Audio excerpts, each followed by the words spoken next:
This is Gene Lance on the Workers Beat Extra. I'm lucky to get to talk to Dr. Michael Phillips, a noted historian and the author of White Metropolis, which is a great book, everybody. I recommend it completely. But you're working on another book now on eugenics. I'm not sure a lot of people know what eugenics is. Could you tell us? This was accepted as common wisdom in the scientific community beginning in the 1880s, going into really, it begins to peak and decline in the 1940s, although it never completely disappeared. It's the idea that you could breed humans like you breed cattle. Mm-hmm. That you could breed out low intelligence, as they put it, or idiocy, the term they use, criminality, drunkenness. They were even trying to eliminate nearsightedness and so on. But it And was this is very much motivated by racism. and this And is the scientific cover that Hitler and the Nazis used, was it yeah, not? yeah. Not that it's scientific, but it was that was their cover. Right. In fact, the Americans and the British who embraced this idea influenced German scientists. The idea was really flowering here before it was flowering in Germany. But anyway, so we came across a mystery. I was interested in the topic. Texas was one of only 12 states out of, at that point, 48, when the last eugenics laws passed, that didn't pass a sterilization law. Across the country, states passed laws that allowed the state to order you to get a vasectomy, earlier, to be castrated, women to undergo tubal ligations, other surgeries to prevent them from having children.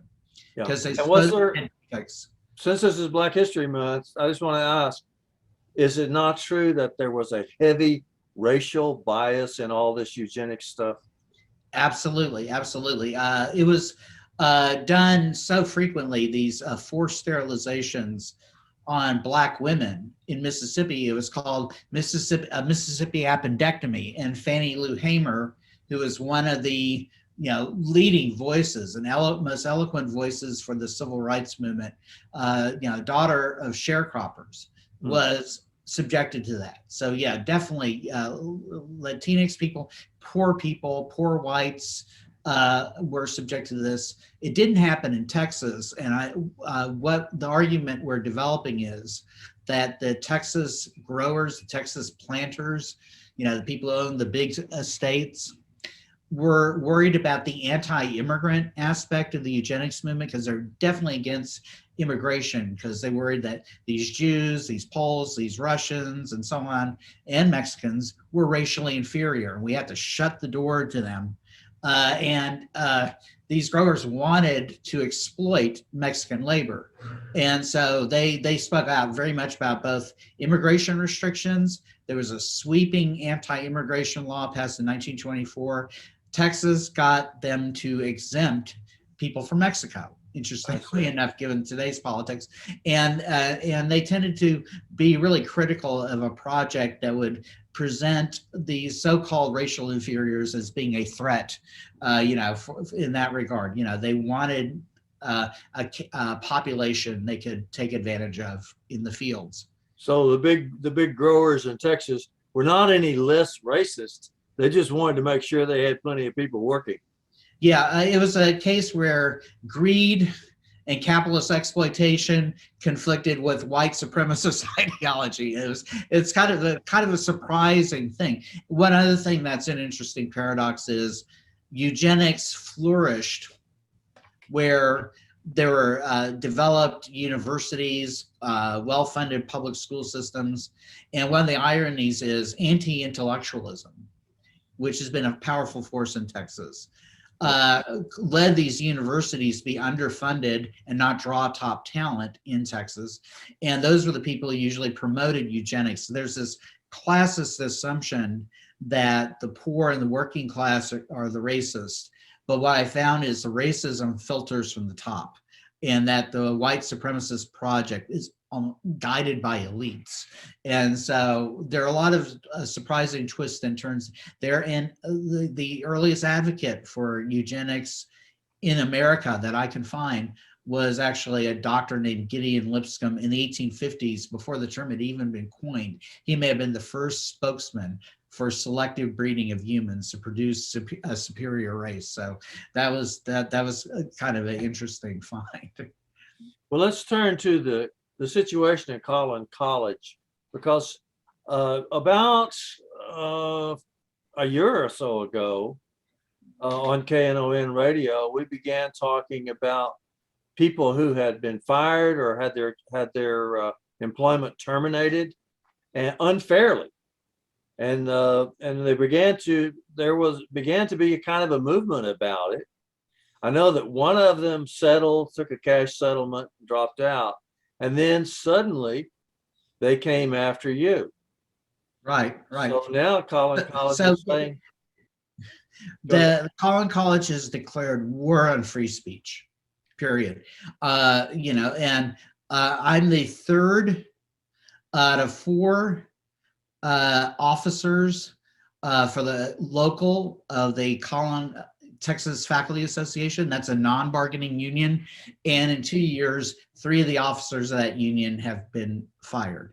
My First Amendment issues at the college started when I advocated removal of Confederate statues.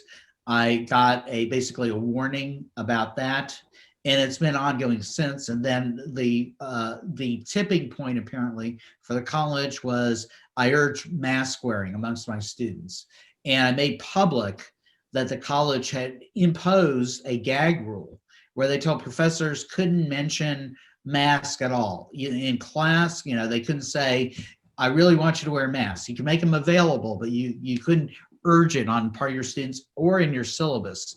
And so there was a PowerPoint with this rule, the gag rule.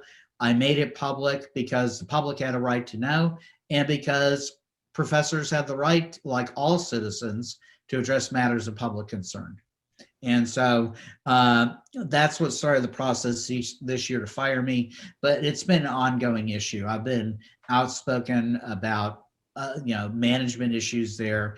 The president was reported by an investigative reporter as making anti-Semitic and racist jokes. I made a public point of that, asking for accountability for that. And so it's been an uncomfortable situation, to say the least. How can people get behind you and get behind free speech? Well, we have an elected board.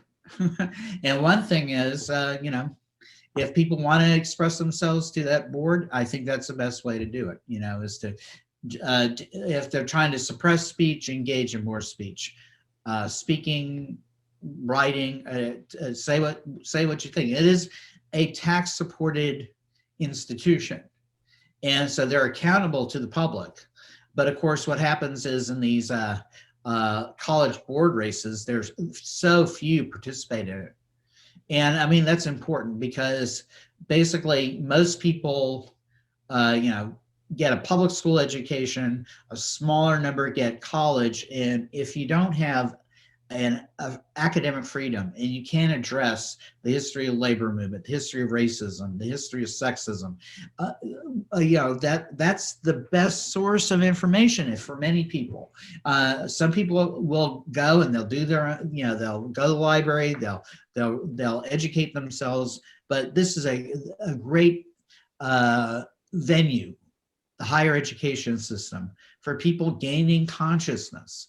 And I think that's what they're afraid of. They'd rather people not be aware of a past that's filled with people who've resisted oppression.